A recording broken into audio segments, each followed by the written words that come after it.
Okay, we're going to be starting chapter 8 tonight. This is an incredible chapter, and it's you know, if you had a $1,000 bill and you wanted to safe keep it, you would just stick it in chapters of wives and nobody'd ever find it. You'd probably forget where it was too. But the chapter to wives is very, very important and contains material that we find nowhere else. Not only do we find nowhere else in the big book, we find nowhere else in AA literature. And we're going to see that as we go along. You know, as we've been working the big book together and reading it and considering it as we go, one of the themes which continues to pulse through all of this has to do with, I guess you would say, first step, but more really the basics. And one of the things that we always have to do when we're in recovery is to remember that we go back to basics to find answers. And the basics of our disease and the basics of our program are really pretty simple, and we need to repeat them to ourselves and keep them in mind.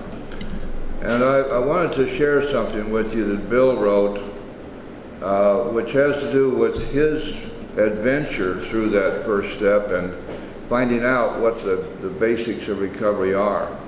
And also, we do a lot of talking around here about how frustrating it must be for those of the medical profession, the psychiatric profession, the counselors, and even the priests, ministers, and rabbis are trying to get us sober. And they seldom have any success at all. Okay, to Wives, chapter 8. With few exceptions, our book thus far has spoken of men. What we have said applies quite as much to women. Our activities in behalf of women who drink are on the increase. There's every evidence that women regain their health as readily as men if they try our suggestions. Well, surprise, surprise. I guess these guys are such chauvinists they were surprised to find that women were human beings too. I'm not sure they're right, but they probably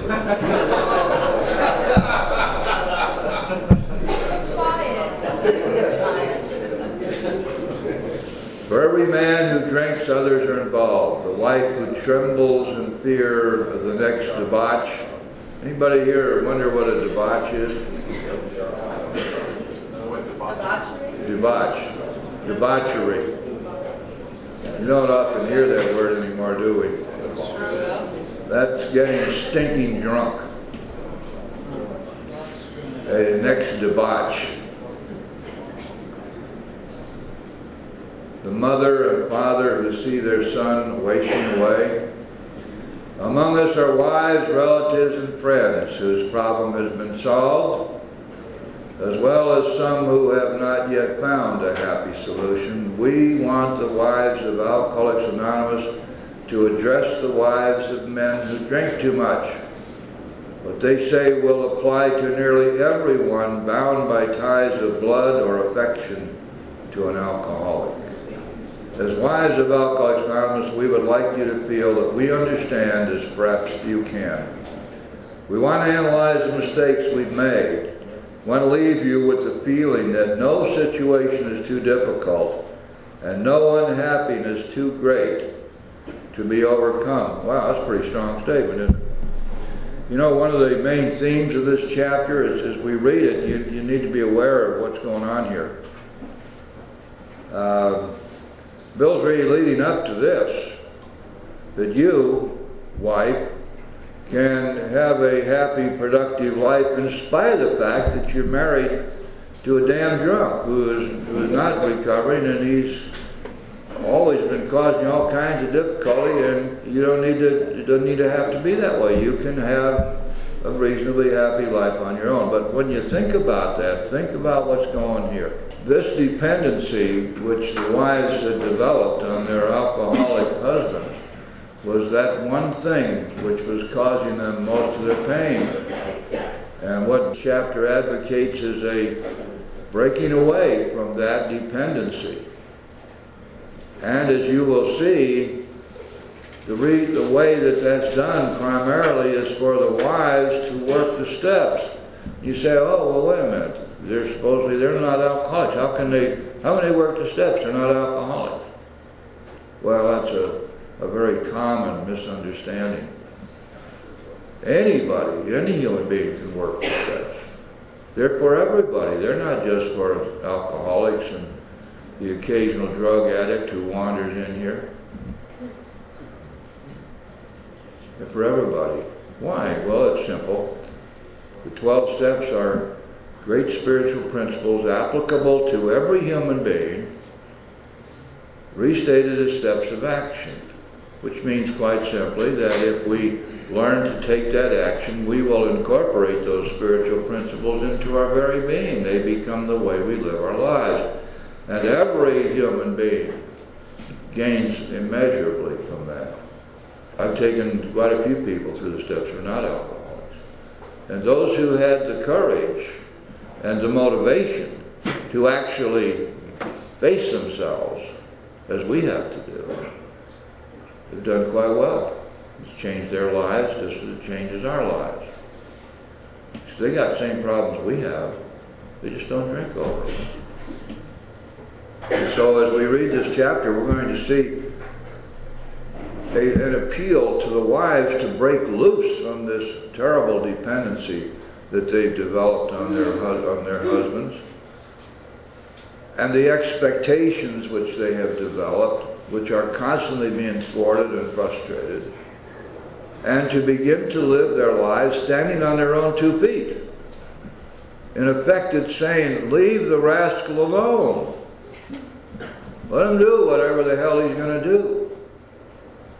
You don't have to be sick because he's sick. It's a pretty interesting theory, isn't it?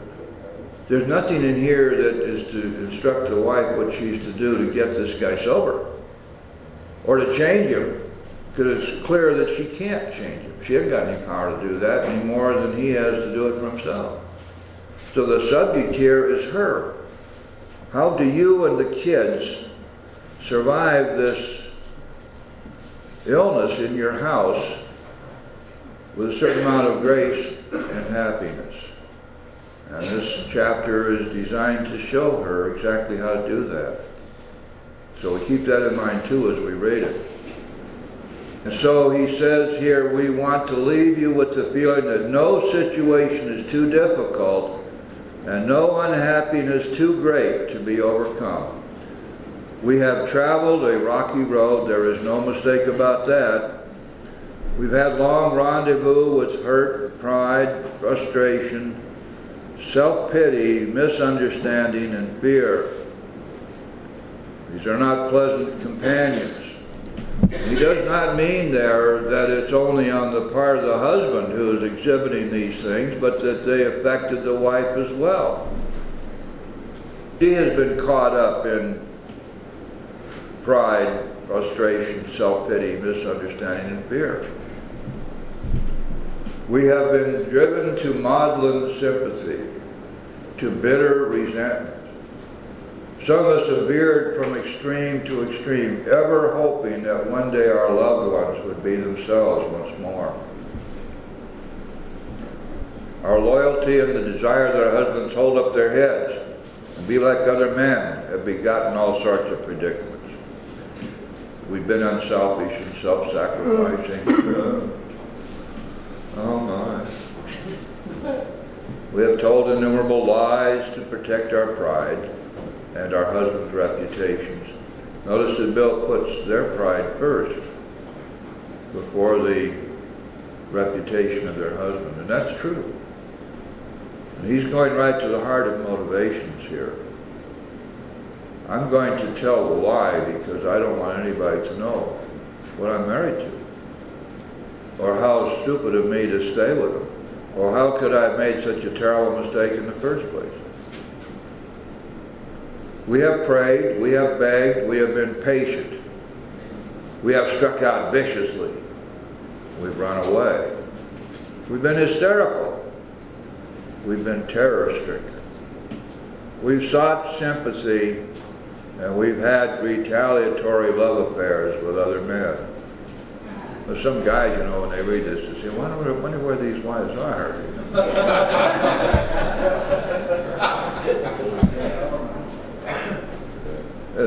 one of those fringe benefits of being in the program.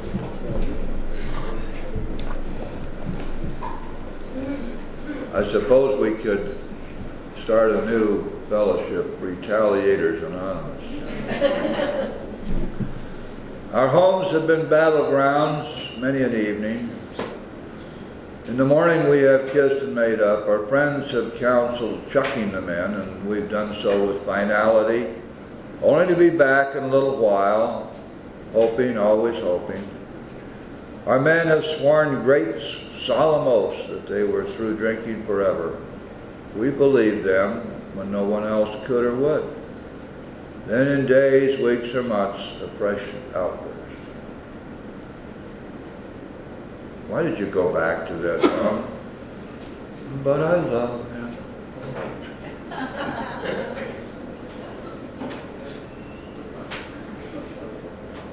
We seldom had friends at our homes. Never knowing how or when the men of the house would appear, we could make few social engagements. We came to live almost alone. When we were invited out, our husbands sneaked so many drinks that they spoiled the occasion. If on the other hand they took nothing, their self-pity made them killjoys. See what's happening here? In talking to the wives, this chapter is describing their husbands. Why is that so important for us to keep, I keep harping on this? Because this is flat first step material. This is the kind of thing that the newcomer coming in needs to read. Some of you wonder, why does Jim always say you got to read the whole book when you come in new? Well, looky here. This is stuff you don't find anywhere else in this book. It's a description of us.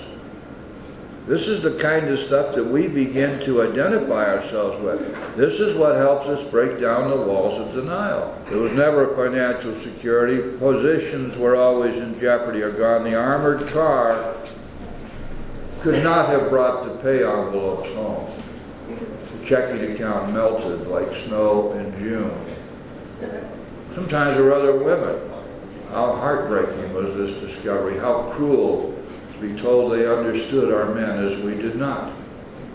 The bill collectors, the sheriffs, the angry taxi drivers, the policemen, the bums, the pals, and even the ladies they sometimes brought home. This institution of marriage was so solidly set in stone that the guys could get away with it. I mean, they were going to have to suffer for it, you know, but at least it wasn't going to break up their home. Because breaking up a home just wasn't done back then. I mean, there were kids, there was a family, there was all the rest of the family, and somehow or another the wives would just muddle through with it, put up with it.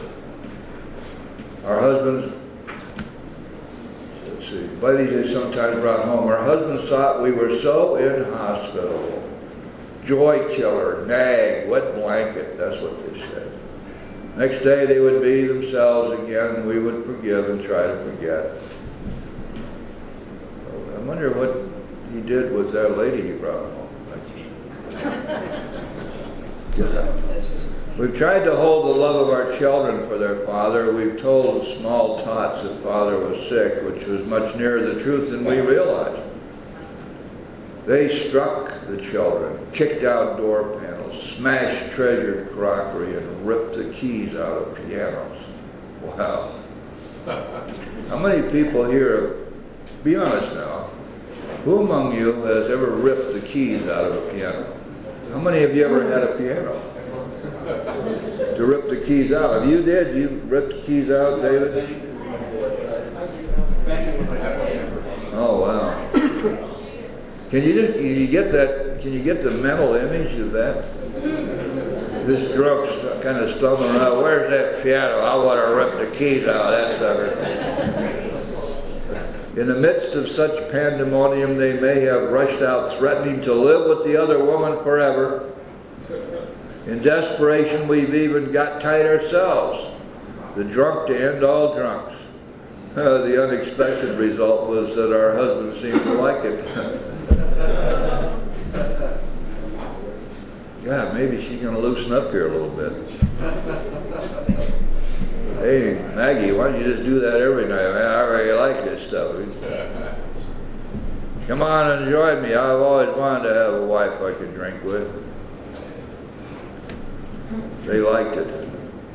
Besides, at this point we got a divorce. Perhaps at this point we got a divorce and took the children home to father and mother. Well, now that's what had to happen back then. But see, these gals, they weren't career women.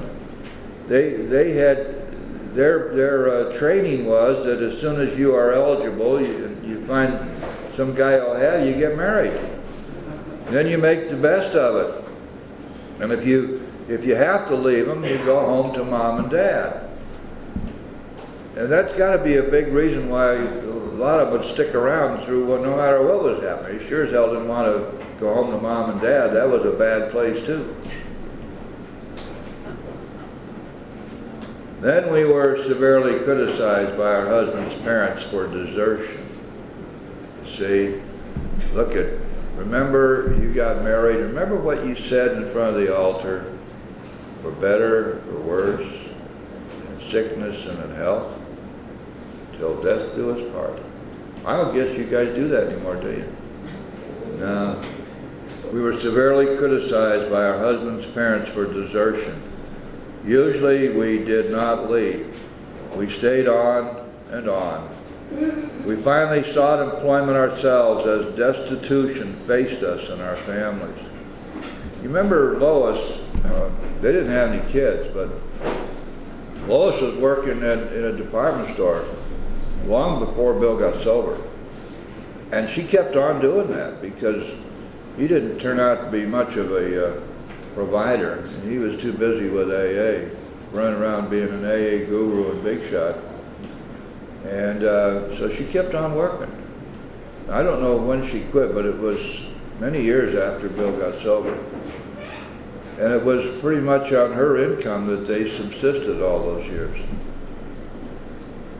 We began to ask medical advice as the sprees got closer together. The alarming physical and mental symptoms, the deepening pall of remorse, depression, and inferiority that settled down on our loved ones. Now there's a description of us again. Physical and mental symptoms, deepening pall of remorse, depression, and inferiority. These things terrified and distracted us. As animals on a treadmill, we had patiently and wearily climbed, falling back in exhaustion after each futile effort to reach solid ground. Most of us have entered the final stage with its commitment to health resorts, sanitariums, hospitals, and jails. Sometimes there were screaming delirium and insanity. Death was often near. So there's the alcoholic husband, and a perfect description of the alcoholic wife. Alcoholics in general. I work with a lot of alcoholics who will never get married. That's not the way they live their lives. It doesn't matter because the same conditions apply regardless of what kind of relationships we have. And it's interesting, you know, guys, because when we do our fourth step, we're going to be looking in what we call the sex inventory. We're going to be looking at how we related. That's what relationship is. It's a condition within which we relate to each other. How we related to other people. And we find that our relationships, in spite of what may have happened from the other side, our relationships have uniformly been unhealthy, unsuccessful, regardless of whether it was a relationship in love or a relationship in business or family, because we didn't know how to have a relationship. And the more that they failed, the more we drank, and the more we drank, the more they failed. It was a terrible, self-fulfilling circle we were in. And when we do our inventory, we can see that the basic problem always was selfishness and self-centeredness. Living in self, decisions based on self, coupled with dishonesty. We put these two together, selfishness and dishonesty, and what would we find is was just a whole series of failed relationships. In these conditions, we naturally made mistakes. Some of them arose out of ignorance of alcoholism. Sometimes we sensed dimly that we were dealing with sick men. Had we fully understood the nature of alcoholic illness, we might have behaved differently. And now we begin to see what this chapter is all about, don't we? Because this chapter is now going to set out the task of instructing the wife what's wrong with her husband. What is this thing called alcoholism? And it's going to get very specific about this. The hope is that the wife who reads this book, and especially this chapter, will have such a strong knowledge of the disease that it will in fact change her life. And she will have the opportunity to begin to act and react to the alcoholic in her family with a new outlook, a new understanding of what was really going on there. How could men who love their wives and children be so unthinking, so callous, so cruel? There could be no love in such persons, we thought. And just as we were being convinced of their heartlessness, they would surprise us with fresh resolves and new attentions. For a while they would be their old sweet selves, only to dash the new structure of affection to pieces once more. Asked why they commenced to drink again, they would reply with some silly excuse, or none. You know, guys, the word, the silly excuse is something that applies to every excuse for us. Every excuse for us is a silly excuse. Now, the treatment centers would have you think otherwise. They'd like you to think about all these triggers, as if somehow or another that trigger was inevitably would lead to a drink. That's not true. We drink because we are alcoholics and because we are powerless over alcohol. We drink because we are spiritually bankrupt. We drink because we have no higher power between us and booze. That's why we drink. And there is no such thing as a valid excuse for that. We love it when somebody says, well, here's why you drink. We cure this problem here, over here, we get rid of this trigger and you won't drink again. That's balderdash. It's a total nonsense. Doesn't work. Hell's bells, if that worked, wouldn't need any AA, would we? All we'd have to do is find out what made us drink and correct those problems using human solutions, and then we'd be fine. We wouldn't drink again. And that's, of course, the basic theory upon which human solutionists like to operate. That if we can just get enough knowledge about ourselves and, in quotes, why we drink, we'll stop drinking. Never worked before, doesn't work now. Best chances it never will work. Because that's not the problem. We asked why they commenced to drink again. They would reply with some silly excuse or none. It was so baffling, so heartbreaking. Could we have been so mistaken in the men we married? See, there's a lot of the pride mixed up here. There's an awful lot more going on here than simply a reaction to somebody's drinking. When drinking, they were strangers. Sometimes they were so inaccessible it seemed as though a great wall had been built around them. We know what that is. We've done that ourselves. And even if they did not love their families, how could they be so blind about themselves? What had become of their judgment, their common sense, their willpower? Why could they not see that drink meant ruin to them?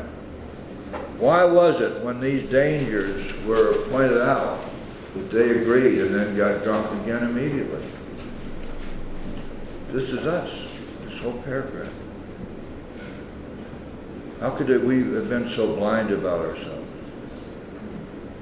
What happened to our judgment, our common sense? What happened to our willpower? Why couldn't we see that drink meant ruin for us? Why was it when these dangers were pointed out that we agreed, and then got drunk again immediately. See how perfectly apt this is for a new person? That's a description of powerlessness, isn't it? These are some of the questions which race to the mind of every woman who has an alcoholic husband. We hope this book has answered some of them. Perhaps your husband has been living in that strange world of alcoholism where everything is distorted and exaggerated. You can see that he really does love you with his better self. Of course, there is such a thing as incompatibility, but in nearly every instance, the alcoholic only seems to be unloving and inconsiderate. It is usually because he is warped and sickened that he says and does these appalling things. Today, most of our men are better husbands and fathers than ever before. Third line up from the bottom of the page, the problem with which you struggle usually falls into one of 4 categories. Kind of like The Price is Right, 4 doors. Behind this door you find husband number 1 and so on. And as a matter of fact, that's kind of the way it's broken down. So let's start out. Here's where it all starts. Your husband may be only a heavy drinker. His drinking may be constant or it may be heavy only on certain occasions. Perhaps he spends too much money for liquor. It may be slowing him up mentally and physically, but he does not see it. Well, here's a guy that's deeply involved in denial. Sometimes he is a source of embarrassment to you and his friends. He's positive he can handle his liquor, that it does him no harm, that drinking is necessary in his business. He would probably be insulted if he were called an alcoholic. This world is full of people like him. Some will moderate or stop altogether, and some will not. Of those who keep on, a good number will become true alcoholics after a while.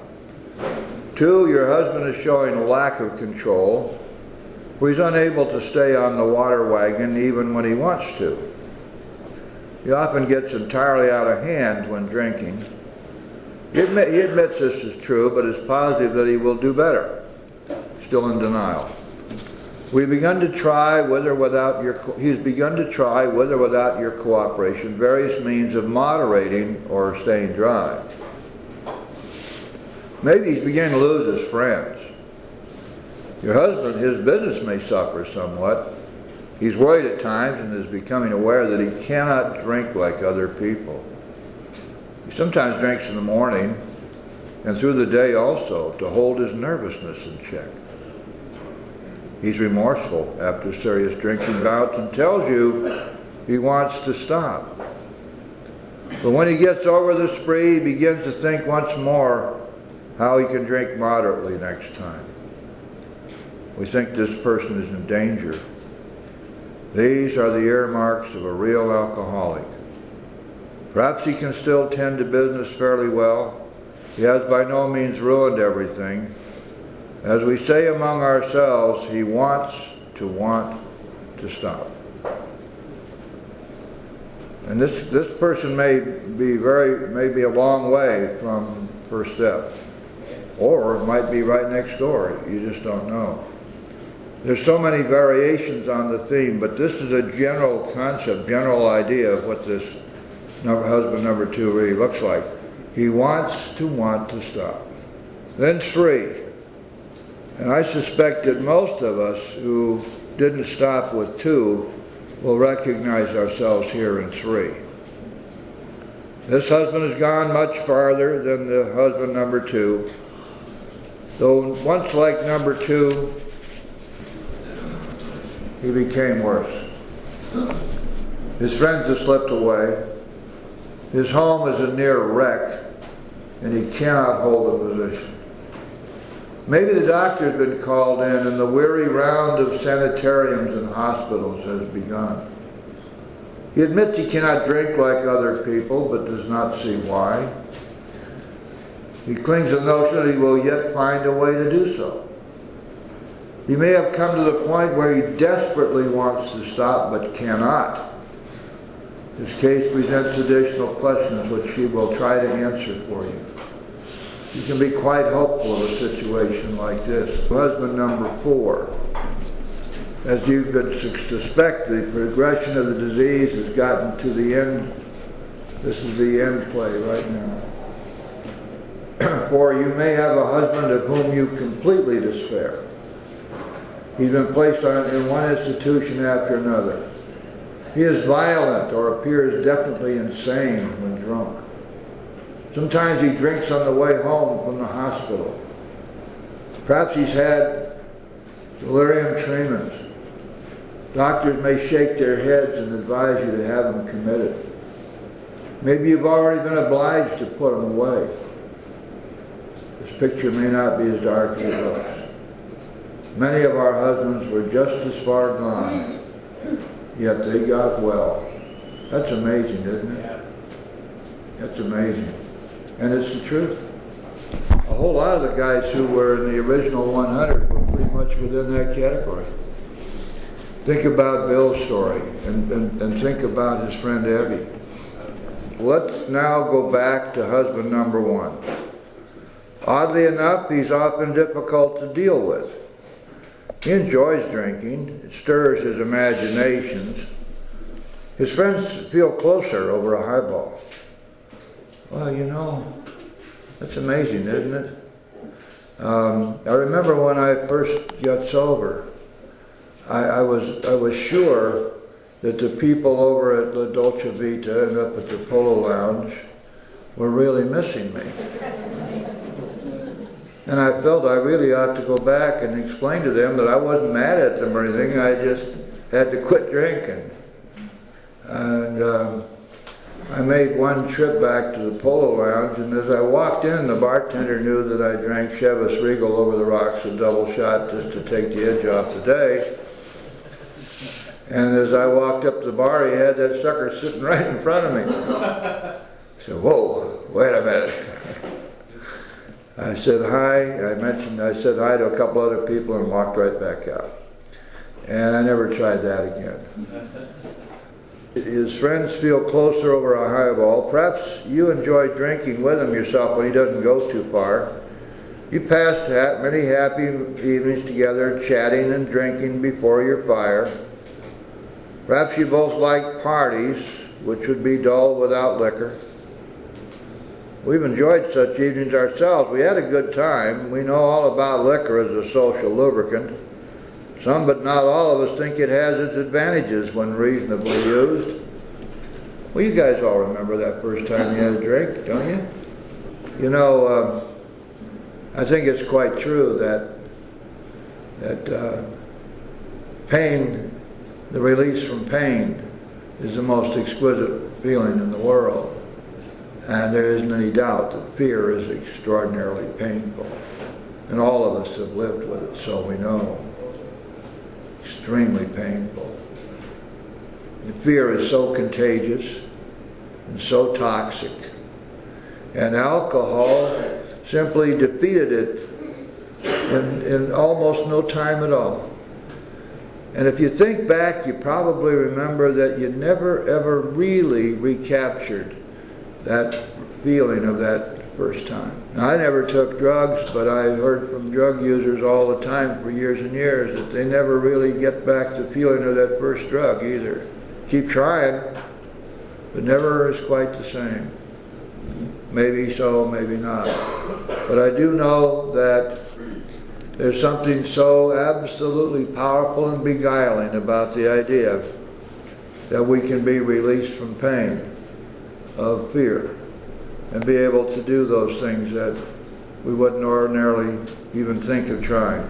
And we want that. We want it, and we want it, and we want it. Going on to the top of page 111, the first principle of success is that you should never be angry. Now, suddenly we're getting into advice to the wife, what she's supposed to do. You should never be angry. Well, boy, if you've had to deal with drunks, and a lot of us have, even after we got sober, there's still drunks around, plenty of them. Some in our own families. You should never be angry? Wow. Even though your husband becomes unbearable and you have to leave him temporarily, you should, if you can, go without rancor, without anger. Patience and good temper are most necessary. This almost sounds like advice to somebody to do something that's utterly impossible to do, and yet the fact is it's not. We can do it. But the wives found, as we're going to find out a little bit later in this chapter, that they needed to have some tools to use for themselves in order to be able to accomplish that. My next thought is that you should never tell him what he must do about his drinking. If he gets the idea you're a nag or a killjoy, your chance of accomplishing anything useful may be zero. He will use that as an excuse to drink more. He'll tell you he's misunderstood. This may lead to lonely evenings for you. He may seek someone else to console him. Not always another man. Oh, we would hope not. And so, here again, the natural inclination of anybody, wife or not a wife, is to jump right in and say, okay now, let's get straightened out here. What's the matter with you anyway? You got to stop all this heavy drinking. And yet, it turns out to be exactly the opposite of what we ought to be doing. You got to leave him alone. Don't nag him. Don't yell at him. Don't get mad at him. Let his alcoholism run its course. And this is practical advice from another standpoint. Not only does it save wear and tear on the sober person, but it recognizes something which is quite clear. In a family, we have zero chance of getting anybody sober in the family. They're not going to listen to us. They're going to have help from outside. The best thing we can do is to leave them alone and to show by our own example that sobriety is working for us. Be determined that your husband's drinking is not going to spoil your relations with your children or your friends. They need your companionship and your help. Now here's something that may be very difficult to believe. It is possible to have a full and useful life though your husband continues to drink. We know women who are unafraid, even happy under these conditions. Do not set your heart on reforming your husband. You may be unable to do so no matter how hard you try. We know these suggestions are sometimes difficult to follow, but you will save many a heartbreak if you can succeed in observing them. See, this idea that you can be living with a drunk and still be happy? But you know, that takes a whole change of attitude, doesn't it? I mean, if I'm going to assume that because I'm living with a drunk that I've got to be unhappy, and that I got an absolute right to feel sorry for myself, that I can engage constantly in self-pity and I can impose that on all my friends. So that's a very dangerous place for us to be if we're in that situation.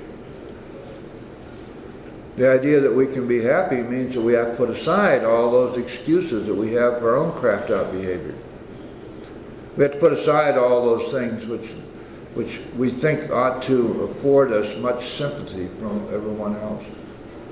That we can feel justified in whatever we do because look how miserable that SOB is making me, you know. If you've ever been to an Al-Anon meeting, you hear them sitting around talking about my alcoholic. I hate that, my alcoholic. You own that poor sucker, do you? Most of my daughters are 9th degree black belts in Al-Anon. God, I pity their husbands.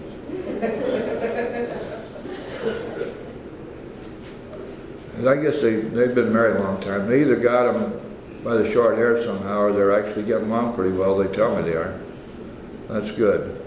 The wives found that they had to change their lives too. Now, you guys, I'm sure, will figure, there goes Jim again. He's going to get back on this family hobby horse of his, but I can't help myself. We're missing a huge bit. we are violating the basic precept of Alcoholics Anonymous. And every time we set up meetings as closed meetings, we deny our families the right to be there. We know these suggestions are sometimes difficult to follow, but we'll save many a heartbreak if you can succeed in observing them. Your husband may come to appreciate your reasonableness and patience. This may lay the groundwork for a friendly talk about his alcoholic problem. Try to have him bring up the subject himself. Be sure you are not critical during such a discussion. Attempt instead to put yourself in his place. Let him see that you want to be helpful rather than critical. Now remember, we're still talking about husband number one here. When a discussion does arise, you might suggest he read this book, or at least a chapter on alcoholism. Let him tell him you've been worried, though perhaps needlessly. You think he ought to know the subject better, as everyone should have a clear understanding of the risk he takes if he drinks too much. Show him you have confidence in his power to stop or moderate. So you do not want to be a wet blanket, that you only want him to take care of his health. Thus you may succeed in interesting him in alcoholism. Well, I'm not sure that that all sounds suspiciously like nagging to me. Because I've been nagged by an absolute expert, so. If it begins to sound like nagging, it is not going to work. It's not going to help in any way. But somebody who's really, really good at doing this, who's able to play that role, may be able to get away with it. He probably has several alcoholics among his own acquaintances. You might suggest that you both take an interest in them. Drinkers like to help other drinkers. Your husband may be willing to talk to one of them. Hey, Fred, I've been noticing you drink too much. What's the matter with you? Can't you back off a little bit? What can I do to help you, Fred? Anybody told you that they love you today, Fred?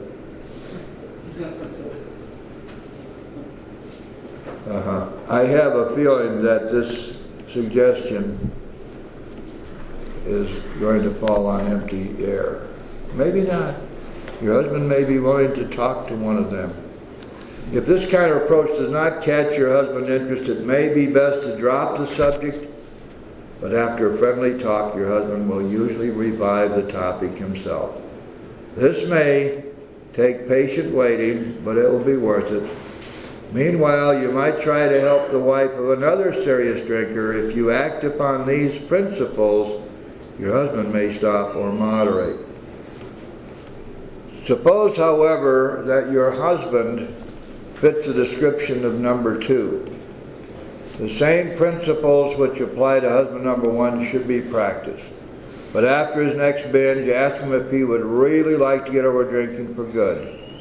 Do not ask that he do it for you or anyone else, just what he'd like to. The chances are that he would. Show him your copy of this book and tell him what you found out about alcoholism. Isn't this amazing? When these guys wrote this thing, they had it in mind that this book would be going out to the families of alcoholics. Whoever thinks about that today? You see what their focus was here, guys? The family. The next chapter is entirely about the family afterward. So you know what was going on back there. And we've lost it. We've lost it. Show him that as alcoholics, the writers of the book understand. Tell him some of the interesting stories you've read. If you think you'll be shy about a spiritual remedy, ask him to look at the chapter on alcoholism. Then perhaps he will be interested enough to continue. If he's enthusiastic about your cooperation, your cooperation will mean a great deal. If he's lukewarm or thinks he's not an alcoholic, we suggest you leave him alone. Good advice for all of us. Avoid urging him to follow our program. The seed's been planted in his mind. And that's a lot of what we do, you know. We just plant the seed and then see if it grows. He knows that thousands of men, much like himself, have recovered, but don't remind him of this after he's been drinking. or he may be angry. Sooner or later you're likely to find him reaching for the book once more. Wait until repeated stumbling convinces him he must act. For the more you hurry him, the longer his recovery may be delayed. If you have a number 3 husband, you may be in luck. If certainly he wants to stop, you can go to him with this volume as joyfully as though you had struck oil. They didn't think too much of the book, did they? They thought it was the answer, and it turned out that they were right, didn't it? He may not share your enthusiasm, but he's practically sure to read the book, and he may go for the program at once. If he does not, you will probably not have long to wait. Again, you should not crowd him. Let him decide for himself. Cheerfully see him through more sprees. Cheerfully. What a difference that would be. Now, Neil, you stop shaking your head. It means exactly what it said. Cheerful, with a smile on your face. Oh, gee, dear husband, another spree. Ha ha ha, well, this is really nice. Guys, we thought maybe you weren't going to do this anymore. Get that lampshade off your head, Lord. Cheerfully see him through more sprees. You know, this is the same book, the same chapter that says to the wife who's been suffering with this rotten, stinking, nasty, miserable drunk, tell her, oh, well, you can be happy. You can have happiness in your life. The main thing is you leave this guy alone. You know? Go on, live your own life. And of course, there's a lesson there for us, isn't there? That everything that we do here is designed for us to get on our own 2 feet, stop altogether being reliant upon any other human being, to get rid of our dependencies. And that's what they're telling the wife she's got to do. Talk about his condition or this book only when he raises the issue. In some cases it may be better to let someone outside the family present the book. They can urge action without arousing hostility. Now you can imagine, she says, I gave you that book 10 days ago, you haven't picked it up and started reading. What's the matter with you? Why did you think I gave you that book? You never do anything I want you to do. And on and on. Well, he's heard all that stuff before. If she whips out her little notebook where she keeps notes on everything he does wrong, you know, the catechism of his sins, that'll be even worse. They can urge action without causing hostility. If your husband is otherwise a normal individual, your chances are good at this stage. I've read that about 100 times, and I don't know what in the hell Bill's talking about. Otherwise a normal individual. Because now we have examples, you see. In fact, there's an example in the big book. Remember when we were back in chapter 3 and we were reading about Fred? Old Fred, he's a guy who had everything in the world going for him. Not a thing in the world wrong with him on the outside, except he was a drunk. He had a great job, he had a profession, he was making money, he had a family, he had a house, he had cars, he had everything, but he was a drunk. Now, to say that Fred was otherwise normal is true, but Fred hadn't done any of these things that they talked about with number 3, so I think Bill got a little cockeyed there, but maybe not. You can make up your own mind about that. Down at the bottom of the page, the last full paragraph. You would suppose that men in the 4th classification would be quite hopeless. That is not so. Many of Alcoholics Anonymous were like that. Everybody had given them up. Defeat seemed certain. Yet often such men had spectacular and powerful recoveries. Now, in the early days of the fellowship, this was quite common, and it is today too. We don't talk about it much, and maybe we don't see that much of it. But remember, when we read Bill's story, remember what had happened to him? He'd gotten to a point where he was so bad, the Dr. Silkworth had told him and his wife that if he didn't stop drinking, he'd be dead within a year. And he was working his way very quickly to a very early alcoholic death. There are exceptions. Some men have been so impaired by alcohol that they cannot stop. Sometimes there are cases where alcoholism is complicated by other disorders. A good doctor or psychiatrist can tell you whether these complications are serious.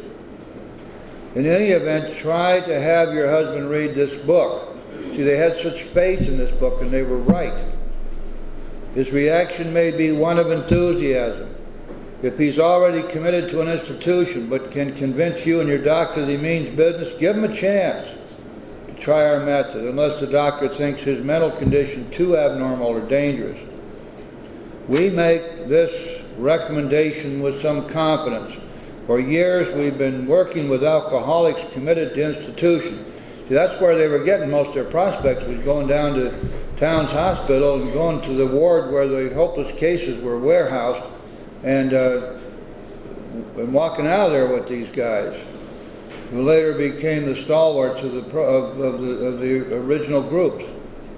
Since this book was published, AA has released thousands of alcoholics from asylums and hospitals of every kind. The majority have never returned. The power of God goes deep. I can tell you, in the time I've been around, I've been doing this for over 38 years, so I've seen an awful lot of stuff come and go. There isn't anybody out there who is too sick for God. There are some out there who are too sick to seek God, and that's the difference. Goes on to say, you may have a reverse situation on your hands. Perhaps you have a husband who's at large, but who should be committed. I know some of you probably know people like that. Some men cannot or will not get over alcoholism. When they become too dangerous, we think the kind thing is to lock them up. But of course, a good doctor should always be consulted. The wives and children of such men suffer horribly, but not more than the men themselves. So many times, you know, Bill throws a bone to doctors and psychiatrists and religious people as he goes along here. He doesn't want to alienate them. He wants to show that they are included. And so the book is saying sometimes you must start life anew. We know women who have done it. If such women adopt a spiritual way of life, their road will be smoother. If your husband is a drinker, you probably worry over what other people are thinking, and you hate to meet your friends. You draw more and more into yourself, and you think everyone's talking about conditions at your home. You avoid the subject of drinking, even with your own parents. You do not know what to tell the children. When your husband is bad, you become a trembling recluse, wishing the telephone had never been invented. We find that most of this embarrassment is unnecessary. Whoa, really? While you need not discuss your husband at length, you can quietly let your friends know the nature of his illness, but you must be on guard not to embarrass or harm your husband. Well, I don't know. Man, that's walking a pretty thin line, isn't it? Now listen, sit down now, Mary and Sarah. I want to tell you about Bill. Now, this can't go any further, get it? But I got to tell you what's wrong with old Bill. He's got this disease, you see. It's incurable. And on and on and on. Oh, you poor thing. Oh. But you're such a wonderful woman. Don't you think you ought to get away from old Bill? Well, that's what I was thinking about. You know, you can hear it now. Well, now Mary is home with Bob, her husband. Guess what I heard today? Now, don't tell anybody, you know, about this, but old Bill, he's a drunk. Yeah, I thought there was something wrong with that sucker. What's going on? Yeah.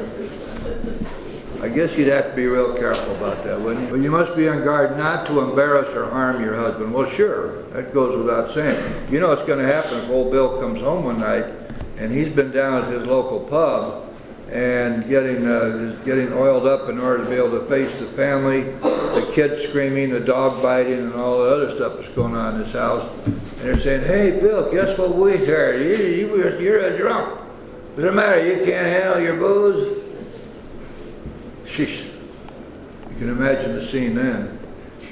When you have carefully explained to such people that he is a sick person, you will have created a new atmosphere.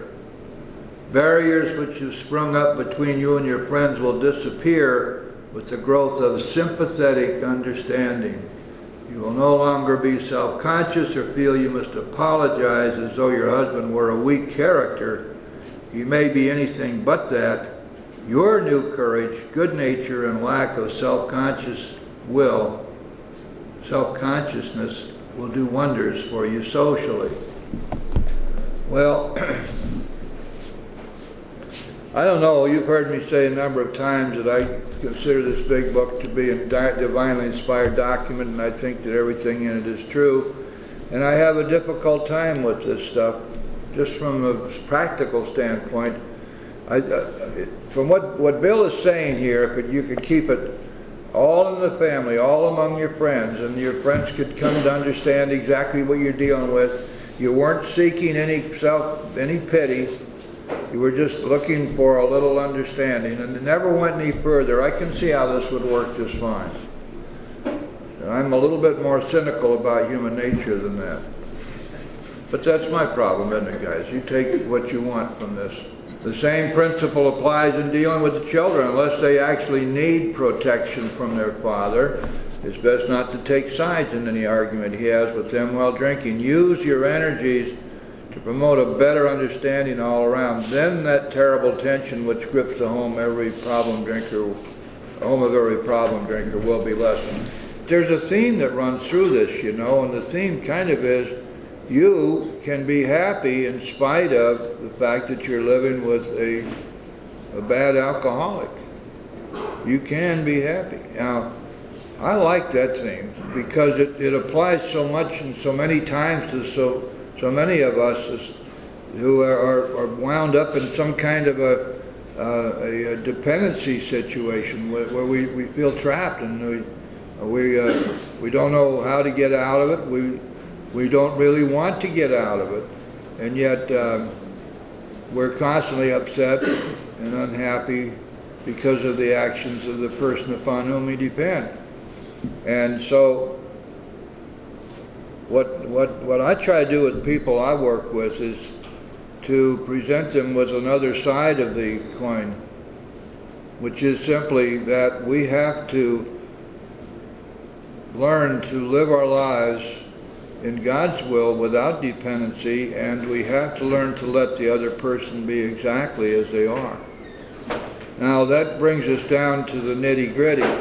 If we can accept the other person exactly as they are, which means that we will stop bitching about them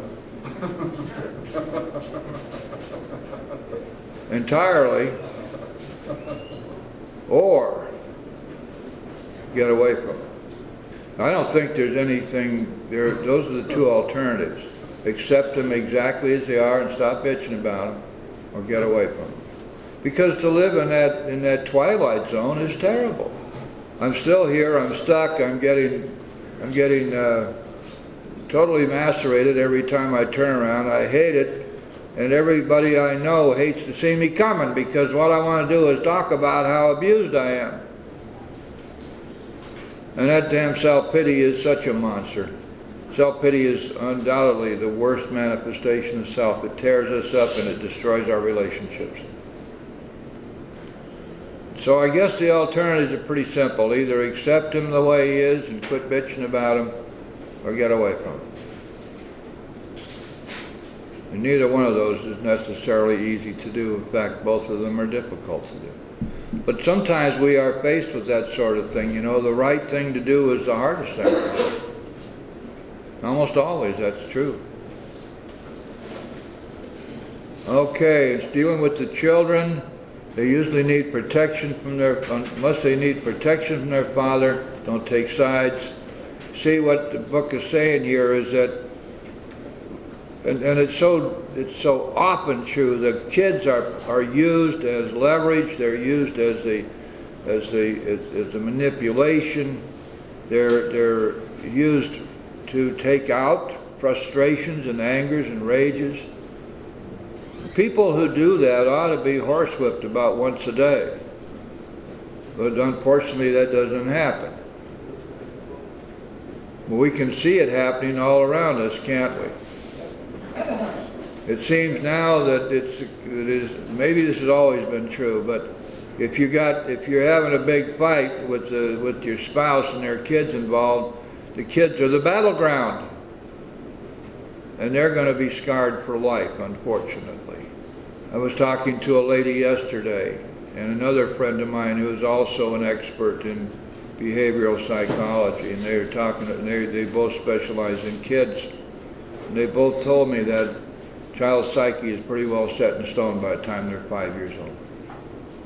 Can you imagine what we're doing to these kids? We use them as a battleground. I have a gal out there right now.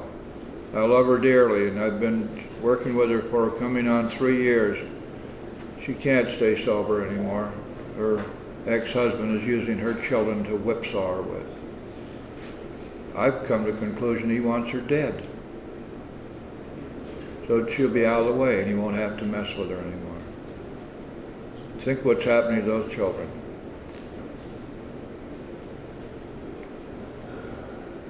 Every time I see that, I want to go kill the son of a bitch. I'm sorry to use that kind of language, because I can see what's happening. Lives are being ruined by this. Frequently you have felt obliged to tell your husband's employer and his friends that he was sick, when as a matter of fact he was tight. Avoid answering these inquiries as much as you can. Whenever possible, let your husband explain. You know, there's a great tendency, though, to want to make sure the employer doesn't know about what the old boy's doing, because after all, he gets fired, then what are you going to do for income? So, you see what happens is that the family becomes hostage to the disease. And so, one thing that's happened is that the family, when they start practicing spiritual principles, will always ask themselves, what would I do if I weren't afraid? What's the right thing to do here? Why should I be a party to one lie after another? I'm not going to do that anymore. Whenever possible, let your husband explain your desire to protect him should not cause you to lie to people when they have a right to know where he is and what he's doing. Discuss this with him when he's sober and in good spirits, and ask him what you should do if he places you in such a position again. But be careful not to be resentful about the last time you did so. There is another paralyzing fear. You may be afraid your husband will lose his position. You're thinking of disgrace and hard times which will befall you and the children. This experience may come to you, or you may already have had it several times. Should it happen again, regard it in a different light. Maybe it will prove a blessing. It may convince your husband he wants to stop drinking forever, and now you know that he can stop if he will. And that's a very important statement. Now, wife, having read this book and having seen where recovery lies, you know that your husband can recover if he wants to. Well, of course, this is a lesson for all of us, isn't it?